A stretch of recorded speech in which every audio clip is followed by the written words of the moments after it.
नवाज शरीफ के दौर की तारीख का सबसे बड़ा यू टर्न देखा। हमें कहते थे यू टर्न कर रहे हैं जनाब इमरान खान। यू टर्न ये होती है कि असेंबली में खड़े होकर नवाज शरीफ कहते हैं कि मैं कोई प्रिविलेज नहीं लूंगा, मैं किसी अस्तस्ना, मैं किसी का उसका इस्तेमाल नहीं करूंगा, मैं अपने आप को एहतसाब के लिए तैयार हूँ, मैं और अपने खानदान का एहतसाब के लिए मैं तैयार हूँ। ये कहने की कोशिश कर रहे हैं कि अच्छा जी पहले तो अदालत सुन ही नहीं सकती। अगर नवाज शरीफ ने झूठ बोला है असेंबली में तो कोई बड़ी बात नहीं, क्योंकि उनकी प्रिविलेज है। हुकूमत के लिए एक ही रास्ता है और वो ये है कि वो हक़ाइक़ को तस्लीम करे। दूसरी बात ये कि आज हमने जो पिटीशन जमा की है गुज़श्ता के साथ एक और, उसमें हमने यही मौके पे अख्तियार किया है कि जनाब वज़ीर आज़म साहब और उनकी फैमिली का जो जायदादें हैं उसके हवाले से उन्होंने यहाँ जो वजाहतें की हैं वो झूठ पर मबनी है। मेरा यकीन है इंशाअल्लाह कि पनामा लीक्स का फैसला आएगा और उसके बाद मुल्क में करप्शन के लिए रास्ते बंद हो जाएंगे और यही पनामा केस इस हुकूमत को ले डूबने का सबब बनेगा इंशाअल्लाह। मार वाले लोग हैं और डिवोर्स जा रहे हैं करप्शन पे लेक्चर देने के लिए। इस मुल्क में देखें बीबीसी की रिपोर्ट आ गई है, आईजीआईसी की रिपोर्ट आ गई है, उसके बाद इस केस में कुछ नहीं रह गया। और रोजाना ये बीबीसी कहकर कौम के सामने फेस सेविंग करना चाहते हैं। जिन लोगों ने सबूतों की एबीसी भी जमा नहीं करवाई वो बीबीसी कहकर अपने आप को सच्चा साबित करने की कोशिश कर रहे हैं। हफ्ते किसी न किसी जलसे में कोई फैसला सुना देते हैं और जब अदालत आते हैं तो आप आंखें नहीं उठा सकते, क्योंकि अदालत के अंदर आपने सबूत नहीं झूठ जमा करवाए हुए हैं। बाहर आकर आप इस तरह बताते हैं जैसे आप केस जीत गए और अंदर आप जानते हैं कि कानून की अदालत में कानूनी कोई सबूत चल सकता है।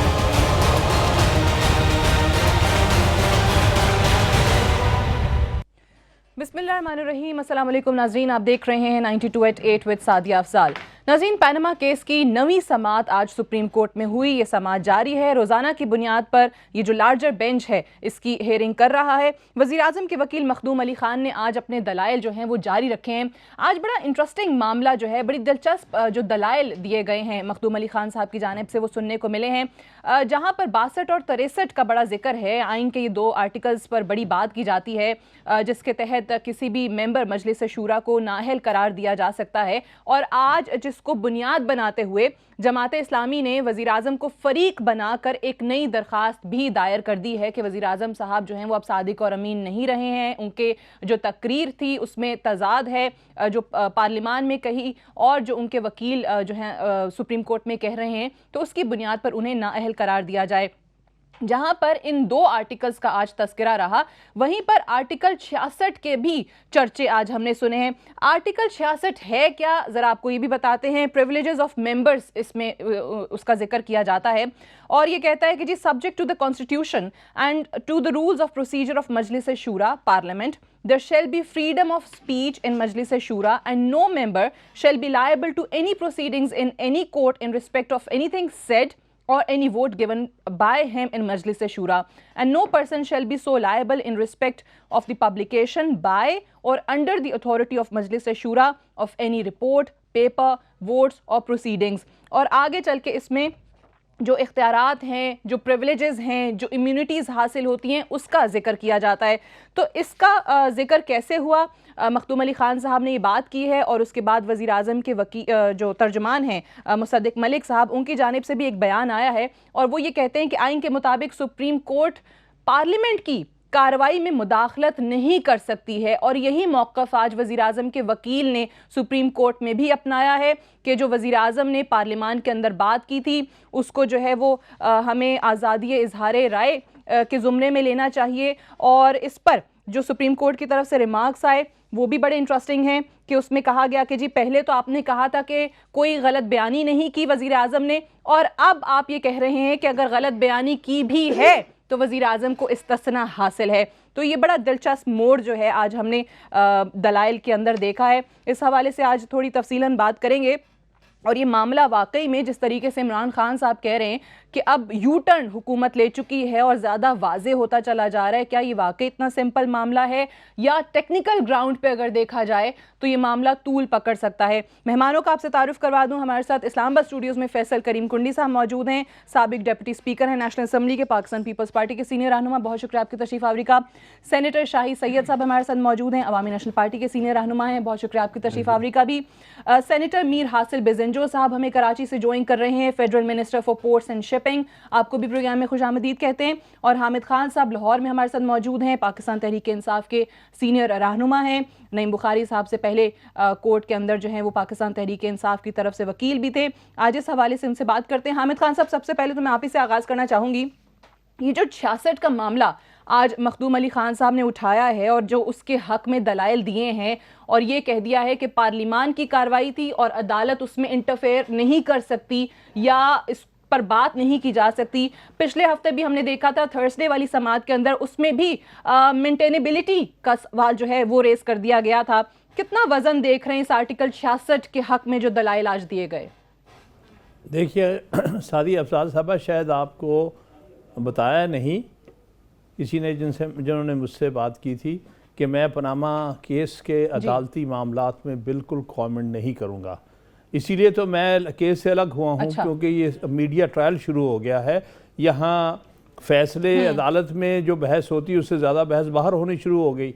अब ये उन्होंने ज़रूर ये चीज़ ली होगी और उनका राइट है काउंसिल का, लेकिन मैं समझता हूँ कि जब इन्होंने तकरीर की थी उसमें वेव कर दिए थे सारे प्रिविलेजेस। बाहर सूरत मैं नहीं चाहता, मेरा एक स्टैंड है कि जो पेंडिंग केसेस होते हैं उन पर कमेंट्स ना किया जाए तो अच्छा है। उस पर लामहाला अदालत की कार्रवाई पर भी असरात होते हैं, वकीलों को भी अपनी बहस करने में दुश्वारी होती है। चले वो हामिद खान साहब आपका ठीक है, चले मैं उस चीज़ पे आपने कहा कि इसीलिए आप अलग भी हो गए थे कार्रवाई से क्योंकि मीडिया ट्रायल शुरू हो गया था, इस पर ज़्यादा बहस हो रही थी।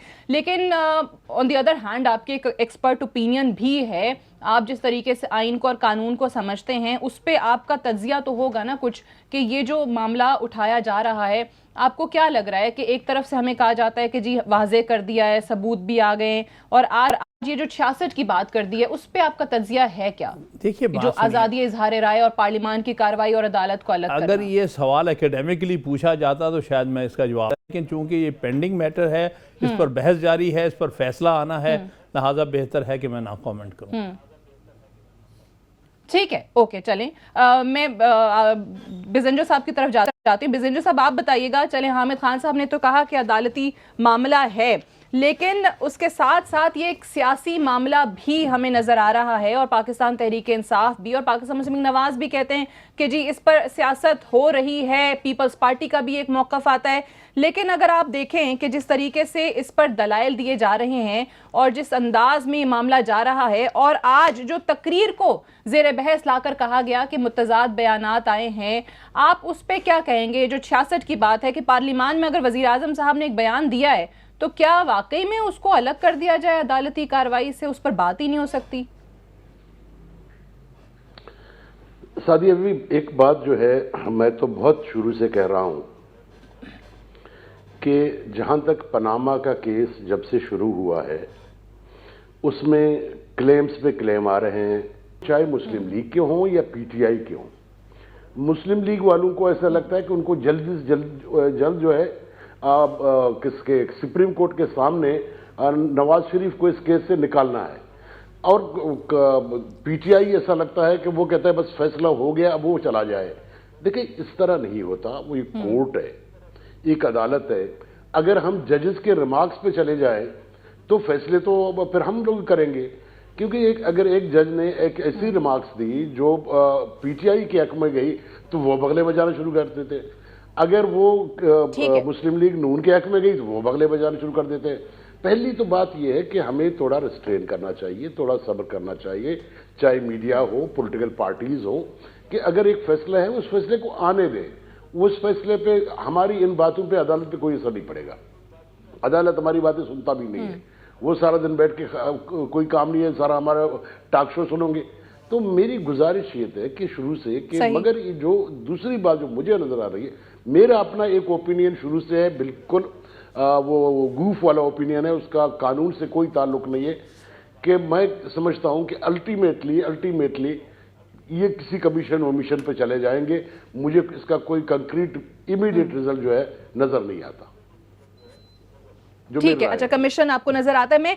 मैं ठीक है, मैं एक ब्रेक ले लूंगी और ब्रेक से वापस आएंगे तो डिस्कशन को कंटिन्यू भी करेंगे। और जिस तरीके से हामिद खान साहब ने और बिजेंजो साहब ने बात की, बात दुरुस्त है कि अदालत के बाहर भी अदालत लगी होती है और जो कार्रवाई चल रही होती है उस पर कॉमेंट्स भी आ रहे होते हैं। पाकिस्तान तहरीक इंसाफ के हक में कोई जज की तरफ से कोई रिमार्क्स आ जाएं तो वो कहते हैं कि हम जीत गए, PMLN के लिए हक में उनके आ जाएं तो वो कहते हैं कि जी हम ये केस जीत रहे हैं। लेकिन बात यह है कि मुल्क के वजीर आज़म का सवाल है, उनके मुल्क के चीफ एग्जीक्यूटिव का सवाल है और सियासी तौर पर भी इसमें किसको फ़ायदा पहुंच रहा है, कौन क्या कर रहा है। प्रैक्टिकली इलेक्शन ईयर में एंटर हो चुके हैं, 2018 में इस पर इंतखाब लड़ने की बात की जा रही है और पाकिस्तान पीपल्स पार्टी भी और पाकिस्तान तहरीक इंसाफ भी अवामी राब्ता मुहिम जो है वो शुरू कर रही है इसी इशू के ऊपर, पैनामा लीक्स के ऊपर और वज़ीर आज़म साहब के हवाले से। और जब इस मुल्क का वज़ीर आज़म पार्लियामान के अंदर खड़े होकर कोई तकरीर करते हैं और कौम से खिताब करते हैं इस मामले में, तो मामला अहम बन जाता है। इसकी इंपॉर्टेंस खुद वज़ीर आज़म साहब ने बनाई है जब वो वजाहतें दे रहे थे अपने बच्चों के हवाले से, उनके बयानात के हवाले से और ख़ुद को जब उन्होंने एहतसाब के लिए पेश किया था। तो सियासी तौर पे भी ये मामला है और अवामी इंपॉर्टेंस का भी ये मामला है जिसके तहत सुप्रीम कोर्ट ने इसको टेकअप किया है 184(3) के तहत। बात करेंगे एक वक्फे के बाद।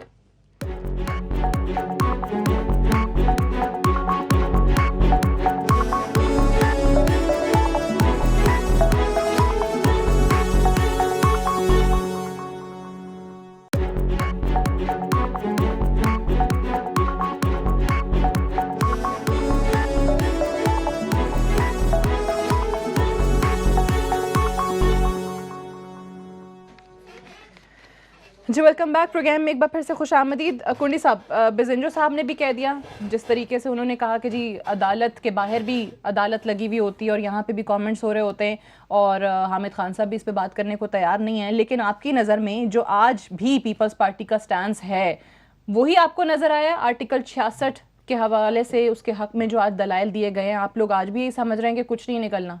क्योंकि पीपल्स पार्टी शुरू दिन से इसकी मुखालिफ थी PTI की कि केस अदालत में नहीं जाना चाहिए। बिस्मिल्लाहिर्रहमानिर्रहीम। देखें, पीपल्स पार्टी पहले दिन से इसी पे थी कि अदालत में नहीं जाना चाहिए था और हम आज भी स्टैंड करते हैं। आप देखते हैं कि हमारे जब इलेक्शन होते हैं, शायद साहब को आपको पता होगा, अगर NA का इलेक्शन लड़े तो 200 से प्लस वो होते हैं पोलिंग स्टेशन। तो एक पे जब जीतते हैं तो आप खुश हो रहे होते हैं और दूसरे पे वो जीत रहे हो, वो खुशियाँ मना रहे होते हैं। तो प्रोग्राम जो है सुप्रीम कोर्ट के बाहर रोज़ाना यही होता है। PTI वाले आते हैं, वो अपने पता है ये आज ये चीज़ हो गई और ये हो गया, फिर नून वाले निकलते हैं कि ये चीज़ हो गई हो गई। लेकिन सबसे बड़ी बात यह है कि आज जिस तरीके से हुकूमत ने अपना मौक़िफ़ तब्दील किया है, आपको लग रहा है कि वो इमरान खान जो कह रहे हैं कि सबसे बड़ा आज वही लोग इस्तिस्ना मांग रहे हैं जो पिछले हुकूमत में Asif Ali Zardari as a president of Pakistan को कहते थे कि इसको इस्तिस्ना हासिल नहीं है, यही बयान दे रहे थे ना। और फिर जो यूसुफ रज़ा गिलानी का केस था जिसमें यही लोग जो है वो पहले से जो है वावेला शुरू कर देते थे। आज मुझे बताएं कि किस हवाले से जो है इम्यूनिटी मांग रहे हैं कि आप वज़ीर आज़म को जो है इस पे इम्यूनिटी दें। हमारे दौर में तो वज़ीर आज़म को आप कुछ नहीं इम्यूनिटी दे रहे थे। आज यूसुफ रज़ा गिलानी साहब का जिक्र भी तो काफ़ी हुआ ना। अब ये देखें, मखदूम अली खान साहब ने गिलानी साहब की बात की कि जी उस वक्त नाअहली के तमाम मुकदमात में जो फैसला था वो शवाहिद रिकॉर्ड करने के बाद किया गया था।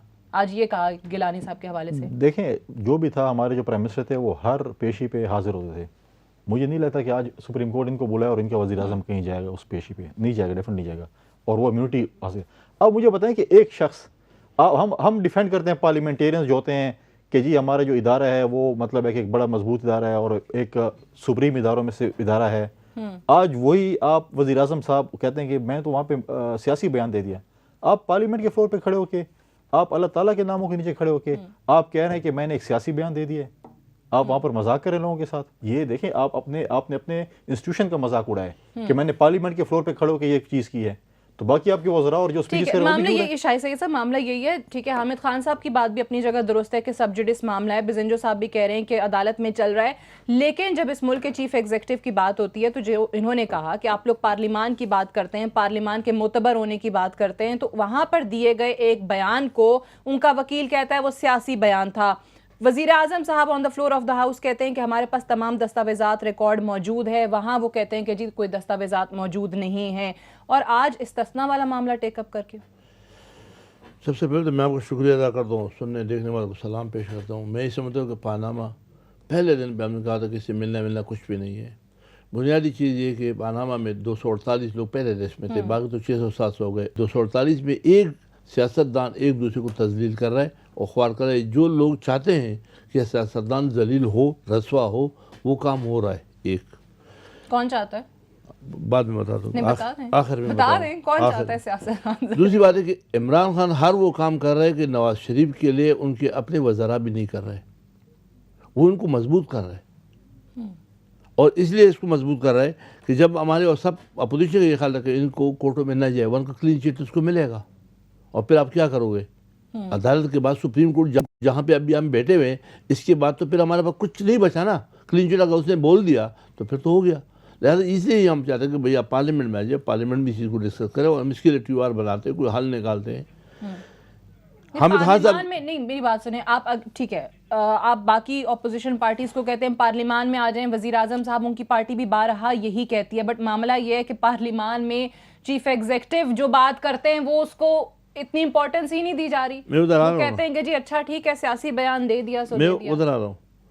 मैं हामिद खान साहब की इस बात की इस वक्त तो एग्री करता हूँ कि इस पर बात नहीं करना चाहिए, लेकिन शुरू दिन से जब अप्रैल से केस शुरू हुआ है तो ये केस तो 3 जगह चल रहा है, एक अदालत में और एक जो है बाहर आकर के डेस्क के ऊपर, एक अपनी बात है दूसरा अपनी बात, और शाम को फिर TV टॉक शो में शुरू हो जाता है।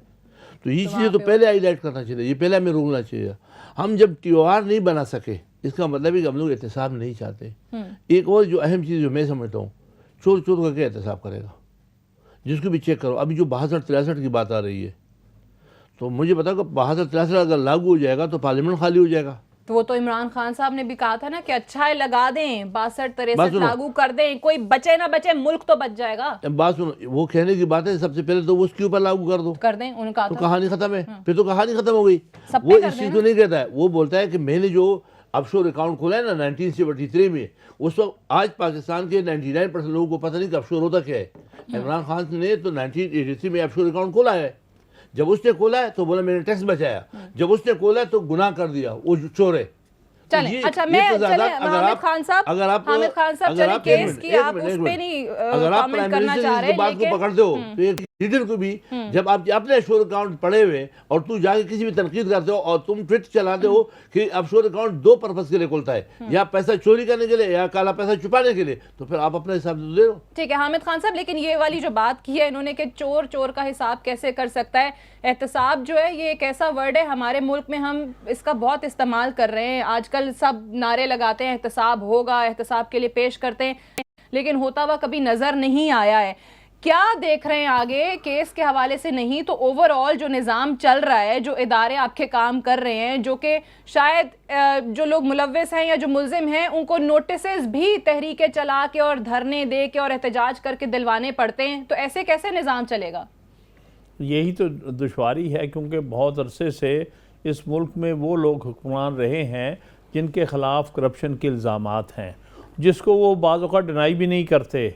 वो सिर्फ ये कहते हैं कि हम नहीं, सभी करते हैं, इसलिए हमें क्यों पूछ रहे हो। यही तरीक़ाकार हम देख रहे हैं पिछले 30 साल से। एक पार्टी आती है, वो दूसरे पर इल्ज़ाम लगाती है, जब वो जवाब देते हैं कि नहीं तुमने भी ये कुछ किया तो ये मामला ठप हो जाता है। मिसाल के तौर पर जो इस वक्त नैब का चेयरमैन है, उसके दोनों पार्टियों ने मिलकर उसको अपॉइंट किया है, अपोजिशन लीडर ने भी और प्राइम मिनिस्टर ने भी। अब उसके बारे में बहुत से मामलात ऐसे हैं जो कि सामने आए हैं। हमने तो उसकी अपॉइंटमेंट चैलेंज की थी, सुप्रीम कोर्ट ने बात नहीं मानी, लेकिन आज जो कुछ वो कर रहा है, 3.5 साल हो गए उसको चेयरमैन नैब बने, कोई एहतसाब करने में कामयाब नहीं हुआ, क्योंकि वो दोनों पार्टियों की मिली भगत से लगा था और इसलिए वो दोनों को ही प्रोटेक्ट कर रहा है। तो एहतसाब के लिए पहले ज़रूरी चीज़ ये है कि ऐसे लोग होने चाहिए जो किसी दबाव में ना हो, किसी हुकूमत की, किसी और मखसूस मफादात की। पिछले दिनों तजवीज़ दी थी कि अदलिया जो है वो लगा दे चेयरमैन नैब, उस तजवीज़ से आप मुत्तफिक हैं? बेहतर है, मैं अदलिया नहीं, मैं ये कहूँगा कि चीफ जस्टिस की कंसल्टेशन से लगाना चाहिए। ये पहली जजमेंट जब आई थी इस मामले पर, पहले चेयरमैन नैब पर, उसमें उस वक्त के सुप्रीम कोर्ट ने ये कहा था कि इसमें कंसल्टेशन होनी चाहिए, लेकिन बाद में जब इन्होंने लॉ बनाया उसमें ये चीज़ नहीं रखी, क्योंकि बाहर ही नज़र आ रहा था कि ये दोनों अपने आप को बचाना चाहते हैं, इसलिए चीफ जस्टिस की कंसल्टेशन उसमें उन्होंने नहीं रखी थी। मैं समझता हूँ कि चीफ जस्टिस कंसल्टेशन ज़रूर होनी चाहिए, जरूर होनी चाहिए। राइट, एक ब्रेक के लिए मुझे कहा जा रहा है, ब्रेक आते हैं तो डिस्कशन को यहीं से कंटिन्यू रखेंगे। बिजेंजर साहब के सामने यही सवाल रखेंगे कि एहतसाब सिर्फ एक नारा ही रह जाएगा इस मुल्क में, या कभी हकीकी मानों में हमें होता हुआ नजर भी आएगा। बात करेंगे एक वक्फे के बाद।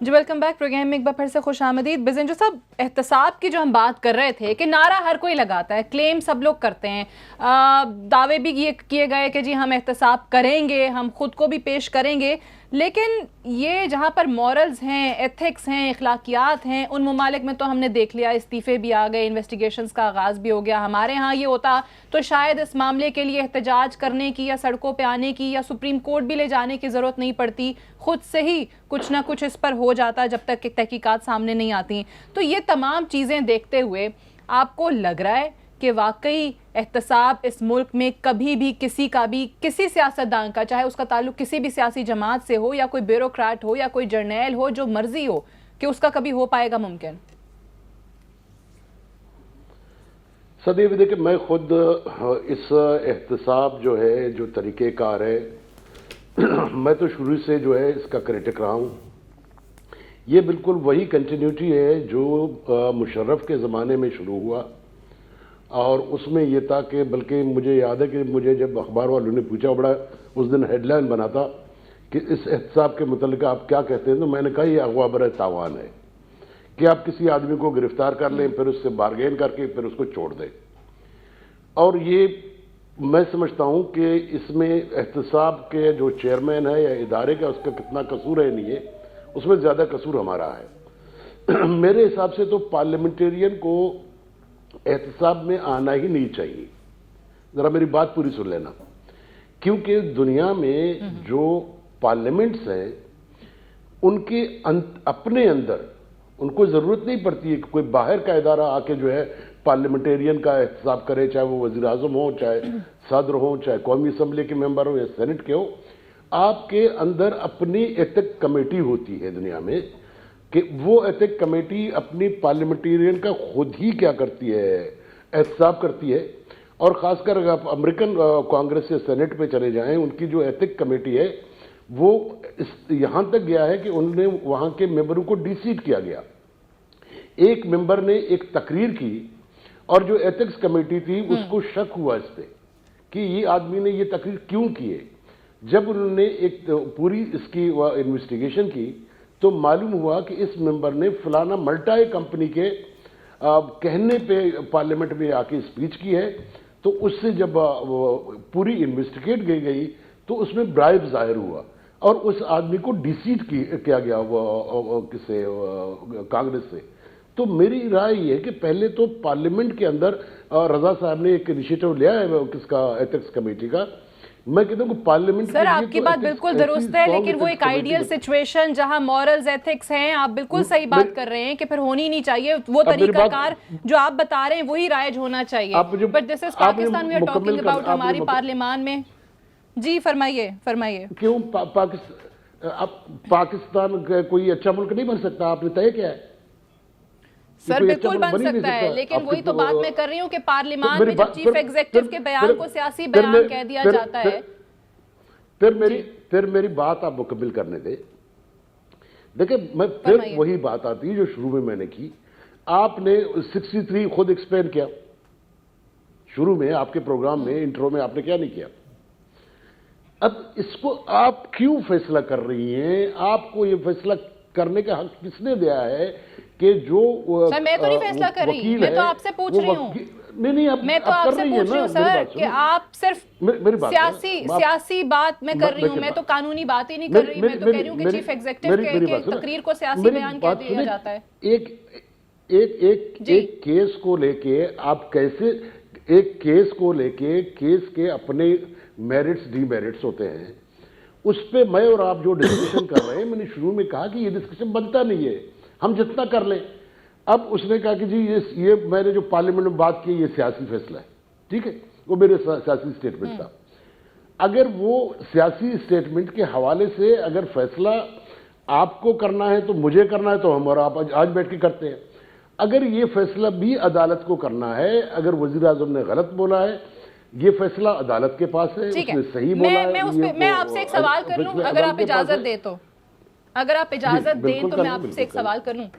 मैं बिल्कुल कानून की और अदालत की और आइन की इस वक्त बात ही नहीं कर रही हूँ, मैं सिर्फ आपसे ये सवाल कर रही हूँ। आप इतने सीनियर माशाल्लाह पार्लियामेंटेरियन हैं, आप अगर सेनेट के अंदर कोई बात करते हैं, कोई बयान देते हैं, तो उसको अगर कल को कोई बाहर ये कह दे कि बिजेंजो साहब ने तो सियासी बयान दिया था, मतलब उस पार्लियामान के फोरम को आप इतना मोतबर समझ ही नहीं रहे कि वहां जो बात कर दी जाए सियासी बयान कह दिया जाए कि हाँ जी गलत बयानी कर दी तो क्या हुआ? ये बात एक लफ्ज आया है, एक पूरी डिस्कशन में एक लफ्ज आया है और उसी लफ्ज को लेके हम और आप सब बैठे हुए हैं। बात यह है कि आप जब ये बातें कर रहे हैं कि कौन झूठ, ये जो रूल है दोनों, जो मैं तो दोनों के हक में ही हूं 62 और 3 के, क्योंकि रूल 62 63 को एज इट इज लागू कर लो तो आपकी सारी पार्लियामेंट डिस्क्वालीफाई हो जाएगी। एक आदमी रह गया, मैं जिम्मेवार हूं, उसमें तो आपके सारे शहरी डिस्क्वालीफाई होते हैं। मैं तो कहता हूं कि 62 और 63 को कंप्लीटली रिविजिट करने की जरूरत है, इसका शक्ल बदलने की जरूरत है। ये 62-3 ढाला हमारे गले में एक फौजी ने है और हम उसको लेके बैठे हुए हैं, इसको तो कंप्लीटली रिविजिट करें। दूसरी बात, झूठ किसी को नहीं बोलना चाहिए, झूठ पार्लियामेंट के अंदर हो, झूठ बाहर हो। अगर हम पॉलिटिकल लोग हैं, हमें झूठ का हक कोई नहीं देता। सही है। मगर बदकिस्मती से यहाँ मुझे तो इतना अफसोस होता है कि कोई आदमी झूठ बोलता है तो दूसरे उसके साथ एक लफ्ज रत्ती करता है कि जी ये सियासत कर रहा है। मेरे लिए सियासत मुकद्दस चीज है। मैं झूठ को सियासत से जोड़ूं तो पॉइंट स्कोरिंग आप कह दें, कोई और लफ्ज कह दें, हम जब झूठ बोल रहे होते हैं, कोई किससे बेईमानी कर रहा होता है, कहते जी हम सियासत कर रहे हैं, क्योंकि हमने सियासत को इस मुल्क में एक गलत चीज, बेईमानी और झूठ बना दिया है। सही है, तो बना दिया गया में आज हमें साल में पहुंचे, इसीलिए तो हम साल में पहुंचे। तो कह रही तो सिर्फ सियासत कर रहे हैं तमाम चीजों, ठीक है। और पीपल्स पार्टी से जरा मैं कुंडी साहब, ये जो अभी सड़कों पे आने की बात की है, तहरीक चलाने की बात की है, पैनमा के इशू पे कायरा साहब ने आज भी कहा कि जी हमारा बिल पड़ा हुआ था, उसको नहीं माना जा रहा, उसको मंजूर नहीं कराया जा रहा। तो ये अगेन वही वाली बात जो अभी बिजेंजो साहब ने की है कि जी झूठ कोई बोल रहा हो, ड्रामा कर रहा हो तो कहते सियासत कर रहे हैं। और यही चीज अब पाकिस्तान पीपल्स पार्टी के हवाले से हम सुन रहे हैं कि जी इसमें से भी कुछ नहीं होगा, ये भी सिर्फ एक दिखावा किया जा रहा है और सियासत हो रही है, सड़कों पे आने के लिए इलेक्शन की तैयारी की जा रही है। पैनमा से कोई कंसर्न नहीं है, कोई लेना देना नहीं है। देखें, definitely Pakistan people's party election की तैयारी हर पार्टी करेगी, क्योंकि इलेक्शन ईयर है, क्योंकि साल बाद, तकरीबन साल बाद इलेक्शन है। और इस पे पीपल्स पार्टी क्या झूठ कर रही है कि वो जो रैली, देखें रैलीज या जुलूस, जल्द से जुलूस करना झूठ है, तो आप कहेंगे झूठ है, झूठी, हम झूठी रैली निकाल रहे हैं। नहीं पैनमा पे नहीं, पानामा पे क्यों? मैं तो आपसे सवाल कर रही हूं, पानामा पे पाकिस्तान पीपल्स पार्टी और अपोजिशन की सारी जमातें एग्री हुई। उसके बाद पाकिस्तान पीपल्स पार्टी के लीडर ऑफ द अपोजिशन ने उसके TORs बनाए। TOR जो बिल जो हमारा पार्लियामेंट में पड़ा हुआ है वो एतजाज असद साहब ने ड्राफ्ट किया, बाकी अपोजिशन जमातों ने जो है उसको साइन किए। ये पीपल्स पार्टी इस पर कोई सियासत नहीं की। पीपल्स पार्टी जो है वो इस पॉइंट ऑफ व्यू भी थी कि PTI को सुप्रीम कोर्ट में नहीं जाना चाहिए था। जहाँ तक मैं थोड़ी सा टच करूँगा, हामिद साहब ने बात की है कि जी चीफ जस्टिस को सियासतदानों के साथ मिलकर नैब का चेयरमैन मुकर, क्योंकि हमने पिछले दौर में एक चीफ जस्टिस को, सियासी चीफ जस्टिस को भुगता है। मतलब हम इंस्टीट्यूशन पे नहीं कह, लेकिन वो सियासी चीफ जस्टिस था, उन्होंने पीपल्स पार्टी हुकूमत को नहीं चलने दिया। आज वो किधर है? और साथ साथ देखें, नैब के ऊपर तो हम कर रहे हैं, लेकिन मसला ये है कि आप वो कह तो रहे हैं आप इस तजवीज़ से मुत्तफिक नहीं हैं? मैं आप कहता कहते हूँ हैं नहीं कि आप फिर नहीं हुकूमत नहीं और नहीं उसमें opposition उसमें बस उनकी नहीं उनकी भी साथ तजवीज़ होनी चाहिए, नहीं कि सिर्फ आप सोली उनको दे दें कि जी हम तो नहीं कर सकते, आप लोग आ जाएं, आप लोग कर लें। हमने तो जो साबिक जज था उसको हमने उसका इलेक्शन कमीशन का जो है चीफ इलेक्शन कमिश्नर बनाया, उसने क्या किया इलेक्शन के साथ। फिर देखें हामिद साहब की अपनी हुकूमत है PTI की खैबर पख्तूनख्वा में, इन्होंने DG नैब के साथ वहाँ पे जो है अकाउंटेबिलिटी उनके साथ क्या किया, आज तक अकाउंटेबिलिटी ब्यूरो का क्या हुआ। आप कह रहे हैं एहतसाब नहीं होता। आज खैबर पख्तूनख्वा में आपने इल्जामात लगाए कि पिछली हुकूमत जो थे और उनके इत्तेहादी थे उन्होंने ये कर दिया वो कर दिया। आज आपके DG जो आपने मुकर्रर किया जिस शख्स को, वो रिजाइन करके चला गया क्योंकि वो अपने मिनिस्टरों को और अपने चीफ मिनिस्टर को पकड़ रहा था। तो ये चीजें जो है इस चीजों को जो है डेफिनेटली जो है वही बात आ गई ना कि पीपल्स पार्टी हो, लेकिन PMLN फिर हो या लेकिन PTI फिर हो, एक और चीज आपको कहीं मैं भी संजो साहब के साथ नहीं नहीं नहीं हमें एहतसाब एहतसाब होना चाहिए, अक्रॉस द बोर्ड होना चाहिए, लेकिन वो एक एहतसाब नहीं जो मुशर्रफ कैसे होना चाहिए? पीपल्स पार्टी के हवाले से भी तो लोग कहते हैं कि एहतसाब का नारा लगा रहे हैं, और पंजाब में खासकर क्योंकि पीपल्स तो पार्टी करें ना जी, एहतसाब सिर्फ पीपल्स पार्टी का तो सिर्फ नारा है, नहीं, लेकिन तो आप भी सीरियस नहीं है इस मामले पे कि एहतसाब सिर्फ हमारा होगा, बाकी किसी का सिर्फ पीपल्स पार्टी का नहीं, पंजाब में लेकिन आप ये लोग चेयरमैन नैब जुरत करे ना पंजाब में जाए, इनमें नैब वालों में जुरत है तो पंजाब में जाके पकड़ें किसी को, पटवारी और तहसीलदार से ऊपर जाएं। लेकिन मैं बिजंजो साहब की इस बात से एग्री करता हूँ कि 62-63 जो है उसमें अमेंडमेंट होनी चाहिए। खोसा साहब ने अपनी स्टेटमेंट वापस ले ली, अच्छी बात है, लेकिन आप बताएं कि उन्होंने हाँ वो जो कहा था कि सिराजुल हक के अलावा फिर ठीक कोई है, नहीं बचेगा। क्यों सिराजुल हक का क्या पैमाना है कि वो क्यों बचेंगे? दूसरी बात ये भी इलेक्शन लड़के हैं, मैं भी आए, सारे आए हैं, कोई आए हैं कोई हार गए हैं, लेकिन ये बताएं जिन तो आरोप फिर आप लोग क्यों नहीं करते? अगर आप लोगों को इतना इख्तलाफ मैं- है आईन के इन दो आर्टिकल से, होना चाहिए। तो मैं फिर क्यों नहीं आज तक किया मैं एक बात कर रहा हूँ, अगर ये सारे पार्लियामेंटेरियन जो इस वक्त पार्लियामेंट में हैं वो 62 से पूरे नहीं उतरते हैं, तो उन आरओ का क्या होगा जिन्होंने इनको पास करके भेजा है? उन्होंने 62 का इनके इंटरव्यू किया है ना, तो फिर उन आरओ को पहले सस्पेंड करें, नौकरी से निकालें कि आपने ऐसे लोगों को क्यों पार्लियामेंट में भेजा है? क्योंकि इन्हीं आरओ ने हमारे इंटरव्यूज किए थे। नहीं अगेन की बात नहीं है, अगेन की बात नहीं है। मैं कहीं पे भी कोई नहीं मैं आरओ के सामने पेश हुआ और वो मेरा इंटरव्यू करता है, मेरा आरओ मेरा इंटरव्यू करता है कि मुझे कलमा सुनो, कभी क्या रोजाना टीवी पे ड्रामे होते थे कि फलां सियासतदान से ये कर दिया वो कर दिया, फिर उन आरओ ने इन लोगों को जो भेजा है तो उन आरओ को फिर आप फारिग करें। चलें, ये भी बड़ा इंटरेस्टिंग है। मैं ब्रेक ले लूं, फिर शाहिद सैयद साहब आपकी तरफ आते हैं आफ्टर दिस ब्रेक।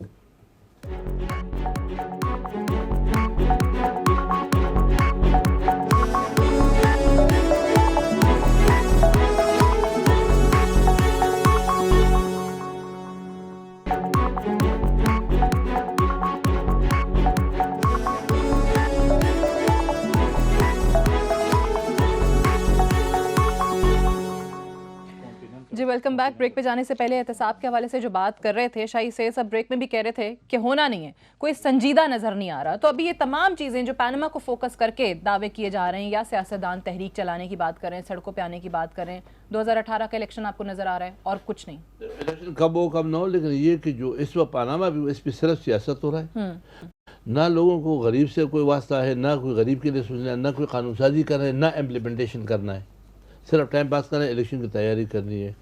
दूसरी बात तो अभी आपने आपने संजीदा कौन है? नहीं आपने अभी जिन लोगों की आप बात करें, फिर इस मुल्क के साथ इस मुल्क के निज़ाम को सीधा करने के लिए जो आप बता रहे होते हैं, तमाम हमारे सियासतदान माशाल्लाह के बताते हैं कि ये भी सही नहीं है, ये भी सही नहीं है, इदारा ऐसे काम नहीं कर रहा, ये नहीं कर रहा, कौन करेगा?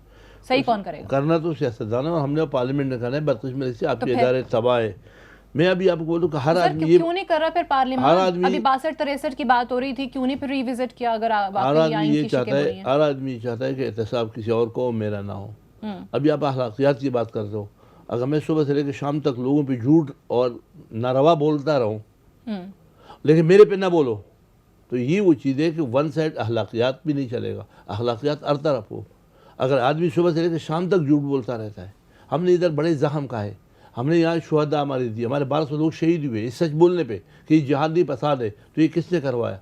ये जो हमारी तबाही हुई, हमारे पे जो हकीमुल्लाह के बजाय ने इलेक्शन करवाया और फखरू भाई को पता ही नहीं चला, और उसके बाद 4 पार्टी इलेक्शन ना करे, आप उस मुल्क में कैसे इंसाफ की तवक्को करे हुए? जब दूध में केमिकल मिलाते हैं, दवाइयाँ जाली मिलाते हैं, जानवर कुत्तों बिल्लियों की गोश्त खिलाते हैं, जहाँ इंसानियत मर जाए, जहाँ मज़हब बिक जाए, मैं कैसे आपको ये यकीन दिला दूँ कि ये पार्लियामेंट से हमारे इदारे बर्बाद है? हमने सारी मेरिट के कत्ल किए, मुझे एक बताओ कि मेरिट पे कोई हुआ? पोस्टिंग सारी सिफारिश भी नहीं हो रही। अब यह एक नौकरी, अच्छा यहाँ पे बदकिस्मती से जो बंदा है वो सरकारी नौकरी मांगता है और रिश्वत की, वो नौकरी नहीं जहाँ पे रिश्वत ना हो। हर आदमी सरकारी रिश्वत वाली जगह चाहिए। देखो हमने करप्शन की और दहशतगर्दी दोनों दलदल में फंसे हुए। मैं यहाँ पे आपको ऐसे लोग कितने बता दूँ। एक और चीज़ सुनो, हमारी जो सूदी निज़ाम है, हमारे आइन में लिखा है कि कोई भी ऐसा कानून नहीं होगा इस मुल्क में कि जो कुरान और हदीस के ख़िलाफ़ हो। तो फिर ये सूदी निज़ाम क्यों चल रहा है? और फिर कुरान में खुल के लिखा है कि सूद करना जो है ये अल्लाह और अल्लाह के नबी से ऐलान जंग है। तो हम जब ऐलान जंग, हमारा हुकूमत की जो पैसे, ज़कात के पैसे जो लोगों से कटे हुए, वो सूदी निज़ाम में पड़े हुए। तो जो हुकूमत के जितने भी अकाउंट है वो सूदी निज़ाम में, कम से कम ज़कात के पैसे तो निकाल लोगे। ज़कात को जो तुमने काट के वो भी तुमने सूद पे उस पर प्रॉफिट ले रहे हो। तो जहाँ पे ये चीज़ें तो होगी। आप जिस तरह आपने कहा है कि जी सारा निज़ाम और सारे इदारे, तो जो पार्लिमान का काम बनता है वो भी आपको होता हुआ नजर नहीं आ रहा ना। मैंने ये सवाल वो उठाया पार्लियामेंट में, मुझे जवाब मिला कि ये आपको ऐलान क्या जंग जवाब जारी मिला? है। मैं बोला मैं ये कर सकता हूँ, एक सेनेटर क्या करेगा। मैंने आवाज उठाया, उस दिन मैंने यही बात की हाउस पे जी, की, जी। मुझे जवाब आया कि ये अल्लाह और रसूल से ऐलान जंग जारी है। अच्छा, ये जवाब मिला आपको? हाँ जी, ये जवाब है। बिजेंजो साहब कुछ कहना चाह रहे हैं? सादिया बिल्कुल ऐसा नहीं। देखिए सादिया बीबी, ऐसा नहीं है। आप लोग इस पार्लियामेंट को ग्रो करने दें। ये इस जमहूरियत की और पार्लियामेंट की खूबसूरती है कि दो वज़ीर आला अगर डिस्क्वालीफाई होते हैं तो अदालत से होते हैं। अगर आज एक वज़ीर आज़म पे केस चलता है, ये डेमोक्रेसी की खूबसूरती है। यहाँ कानून बने भी हैं, नए कानून बनने भी हैं, ये एक प्रोसेस है। आप मुझे बताएं कि पाकिस्तान का 50 साल देरीना मसला जो था वो 80th अमेंडमेंट था। 80th अमेंडमेंट आधी कॉन्स्टिट्यूशन जो है वो उससे ज़्यादा चेंज हुई, मगर इसी पार्लियामेंट ने, इन्हीं पॉलिटिकल पार्टीज ने, यही लोगों ने जिनको हम आज गालियां देते हैं, एक दूसरे को देते हैं, जो भी करते हैं, इन्होंने लाया। और हम समझते हैं कि वक्त और हालात के साथ हमें ऑप्टिमिस्टिक होना चाहिए। ये कानून भी आएंगे, एहतसाब भी बेहतर होगा, हर चीज़ का अपना एक प्रोसेस है। आज अगर मैं झूठ बोल रहा हूँ या सच बोल रहा हूँ, 2018 में मैं आवाम के पास जाऊँगा। फैसला तो उनको करना है, फैसला मुझे और आपको नहीं करना है। तो ये एक प्रोसेस है। मैं समझता हूँ कि चीज़ें बेहतरी की तरफ जा रही हैं, चीज़ें अच्छी हो जाएंगी। इट इज़ गुड कि आप लोगों का क्रिटिसिज्म आए, मीडिया का क्रिटिसिज्म आए, ताकि लोग अपने आप को रिफॉर्म करें। It's a good thing. मगर मैं समझता हूँ कि अल्टीमेटली ये जो रिफॉर्म्स आप बोलते हैं, ये प्रोसेस जो है वो आहिस्ता आहिस्ता उस जानिब जा रही हैं। ठीक है हामिद खान साहब, फिर इसी पे इत्तफा कर लिया जाए कि इंतखाबात जब आएंगे तो उसका इंतजार किया जाए, आवाम जो है बेस्ट जज हैं और वो बता देंगे कि जो कौन अच्छा है, जो हुकूमत में होता है ना, जो हुकूमत होते हैं वो बोलता है सब ठीक जा रहा है और बड़ा हम तरक्की जमहूरियत ठीक हो रहा है। जो अपोजिशन होता है बोला तबाही आ गई। ये मैंने सुना पिछले 10 हामिद खान साहब चलें, शाहिद सैयद साहब कह रहे हैं कि जो इदारों और निज़ाम का बताया, तो फिर एक आम पाकिस्तानी के तौर पे मतलब वो किससे जवाब तलाश करे कि ये चीज़ें जो शाहिद सैयद साहब ने नरेट की हैं, जो तबाह हाली की तरफ जा रही हैं, वो कौन सही करेगा? देखिए वो हम सबको मिलकर ठीक करना पड़ेंगी, लेकिन ये बात कहना कि सिर्फ इंतखाबात ही इसका हल है और अवाम ही इसका फ़ैसला करेगी, पहले तो ये बात ज़रूरी है कि इलेक्शंस को में रिफॉर्म्स करके इलेक्शंस के रिज़ल्ट दुरुस्त आने चाहिए, उसमें रिगिंग नहीं होनी चाहिए, जो कि पाकिस्तान के तकरीबन हर इलेक्शन के बारे में ये कहा गया है सिवाय 1970 के इलेक्शन के कि वो रिग्ड इलेक्शन से। इसलिए आप अवाम के मैंडेट को ही जो है वही आप खोटा कर देते हैं तो फिर उसका क्या फ़ायदा। अगली बात यह है कि अदारे अपनी जगह होने चाहिए। देखिए ना, इवन मुंतखब लोगों को भी कभी एहतसाब होता है और वो अदालतों के सामने हो सकता है, वो इलेक्शन कमीशन के सामने हो सकता है, तो उसमें कोई हर्ज नहीं है। एहतसाब का अमल सिर्फ इंतखाबात पे नहीं छोड़ना चाहिए, बल्कि इसके लिए इंसाफ के अदारों को भी बीच में लाना ज़रूरी है। इसलिए मैं समझता हूँ ये एक अच्छी बात है। बिजेंजो साहब ने भी ये कही है कि ये अच्छी बात है कि आज एक वज़ीर आज़म के ख़िलाफ़ कार्रवाई सुप्रीम कोर्ट में चल रही है। इससे कबल भी वज़ीर आज़म के ख़िलाफ़ कार्रवाई होती रही है, एक वज़ीर आज़म नाअहल भी करार दिया गया। तो ये एक इंस्टीट्यूशनल ग्रोथ तो हो रही है, गो उसकी पेस कम है, जितनी होनी चाहिए उतनी नहीं है, लेकिन मैं ये तो कहूँगा टू बी, जैसे बिजेंजो साहब ने कहा, to be on optimistic side कि हाँ मुल्क के अंदर हालात इस हवाले से कि हम अब ज़्यादा आज़ाद हैं, हमारे अदारे पहले की निस्बतन आज़ाद हैं कि हम बड़ों का भी एहतसाब के लिए कम से कम अदालतों का रास्ता देख सकते हैं और ये ट्रेंड कंटिन्यू होना चाहिए। कुछ कहना चाह रहे हैं मुख्तसरन? I have to wind up, time खत्म हो रहा है। मैं समझता जो सूरत है इस मुल्क में, मैं समझता हूँ कि एहतसाब किसी का नहीं होना, सिर्फ पटवारी, एक्शन, SDO जो लोअर लेवल के लोग हैं उनका होना है, बाकी किसी का नहीं होना। ये सारा मजाक है, सारा मजाक है, बिल्कुल एहतसाब होता नजर नहीं आ मजाक रहा है। राइट, बहुत बहुत शुक्रिया फैसल करीम कुंडी साहब, शाहिद सैयद साहब, हासिल और हामिद खान साहब का प्रोग्राम में ज्वाइन करने के लिए। That's all for tonight. I will see you tomorrow इंशाल्लाह। इजाज़त दीजिए, खुदा हाफिज़।